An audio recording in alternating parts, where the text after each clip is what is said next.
के शुभ दिन के अवसर पर प्रज्ञा मंच विकास मंच के तरफ से आयोजित इस सामूहिक विवाह कार्यक्रम में आयोजित करने वाले सभी तमाम इसके आयोजकर्ता सदस्यगण, हमारे आए हुए खगड़िया से अतिथिगण,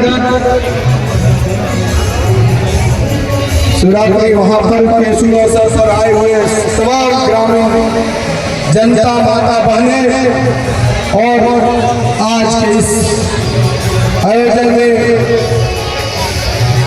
विवाह के जोड़ा में बंधन होने वाले हमारे दुल्हा दुल्हन, आप सभी को बहुत बहुत बधाई, बहुत बहुत बधाई।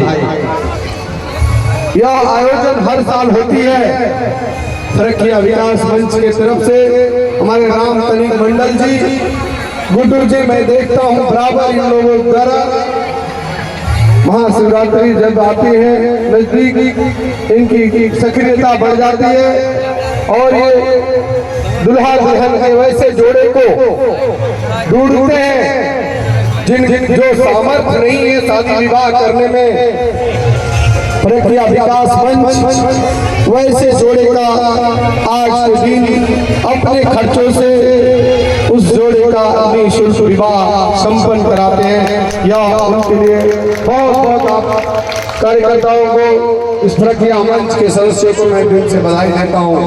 अक्सर गांव में हम देखते हैं, गांव के गरीब परिवारों में बेटियां हो जाती है तो घर में चिंता छा जाती है कि अगर 4 बेटी हो गई तो आज महंगाई के युग में, दहेज प्रथा के युग में शादी विवाह करना एक पिता के लिए कितना मुश्किल काम है। वह मुश्किल काम को आसान करने के लिए यह प्रज्ञा विकास मंच स्थापित है। आपको अब चिंता करने की जरूरत नहीं है। बेटियां होती है तो होने दो, क्योंकि यह बेटियां के बिना संसार की कोई कल्पना नहीं की जा सकती। आज बेटियां हैं तो बेटे हैं, अदरवाइज जिस दिन बेटियां नहीं होंगी बेटे नहीं होंगे। आप देख लीजिए हरियाणा में, हरियाणा की लिंगानुपात बेटियां की कम होने के कारण वहां के बेटे कुंवारे रह जाते हैं, जिसके कारण वहां के बेटे हमारे बिहार यूपी से बेटियों को शादी करके ले जाने का काम करते हैं। तो जिनकी बेटियां हैं वह कभी हताश निराश नहीं होना। आप कभी ये मत भावना रखना कि मेरी बेटी हो गई तो कैसे शादी विवाह होगा। बेटी आपकी घर की हीरा है, हीरा हीरा हीरा प्रकाश देता है अंधेरे में। जिस घर में बेटियां होती है उसका घर प्रकाशमय होता है, उसका घर सुखमय होता है। वह लक्ष्मी का प्रतीक है, वह घर की सुख संपन्नता का प्रतीक है। बेटियां है तो आप समझिए पुरुष है। जिस दिन बेटियां नहीं रहेगी पुरुष नहीं रहेगा। यह पूरा संसार बेटियों पर टिका है। एक बेटी माँ के रूप में जब जाती है तो एक घर को बनाती है। घर बिना बेटियों के, बिना माँ के नहीं हो सकता। घर में अगर माँ नहीं है, बेटियां नहीं है तो वह घर नहीं होता है। इसलिए मैं कहूँगा तमाम ग्रामवासी, हमारे माता बहनें सब गांव की हैं, हम गांव की परंपरा की गलियों से गुजरे हैं। हम अनुभव किया है कि आज जब हमारे घर में 4 बेटियां हो जाती है तो वाकई में चिंता हो जाती है। हमें इस दहेज प्रथा जैसी सामाजिक कुप्रथा को मारना होगा और इसको मारने का एक ही तरीका है, आप जिस दिन अपने बेटियों को काबिल बना दोगे, बेटा की हिम्मत नहीं कि आपसे दहेज मांगेगा। आप काबिल बनाओ, काबिल।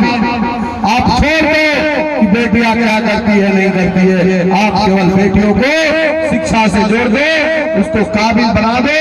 जिस दिन जिला में जिला अधिकारी लग गया, लड़कों की लाइन लग जाएगी उससे शादी करने के लिए। जिस दिन एसपी बन के यूनिफॉर्म पहन के स्टार और अशोक स्तंभ लगा के गांव के बीच जाएगी तो हजारों बेटियां उससे प्रेरित होकर आगे बढ़ने का काम करेगी। बेटियों को शिक्षा से जोड़ना है, केवल बेटियों को अपनी पराया नहीं समझना, केवल चौथा बर्तन का घर करने का एक वस्तु नहीं समझना। अक्सर समाज में, गांव में ऐसा होता है कि हमारी माता माता बहन घर में बेटी हो जाती है तो नाक से तोड़ते हैं। आखिर ये सामाजिक बुराई कैसे आया, ये हमारा 1,000 साल पहले जाएंगे। महिलाओं के प्रति वाकई में पुरुष की जो सोच थी वो बहुत बुरा था। बाबा साहब भीमराव अम्बेडकर की देन है आज महिलाएं, आज बेटियां कहाँ नहीं है। आज बेटियां हमारी फ्लाइट उड़ा रही है, बेटियां आज बॉर्डर लाइन पर खड़ा होकर देश की रक्षा करती है। बेटियां डॉक्टर है, बेटियां इंजीनियर है, बेटियां जिलाधिकारी है, बेटियां पुलिस में है। हर जगह बेटियों का अस्तित्व है। बेटियां बेटों से कम नहीं, यह सोच कर आपको करना है। कई परिवार बेटियों के चक्कर में हमारी बेटियों के जीवन से खेलते हैं। आपके परिवार में ज्यादा परिवार हो जाने से आपका जीवन वाकई में दुर्बल हो जाता है। जीवन का स्टैंडर्ड बढ़ाने के लिए आपको कुछ नहीं करना, केवल अमीरों की तरह सोचना। गरीबों में पैदा होना ये कोई पाप और गुनाह नहीं है, लेकिन गरीबी में मर जाना ये सबसे बड़ा गुनाह है। आज जिस जोड़े की शादी हो रही है, मैं कहूँगा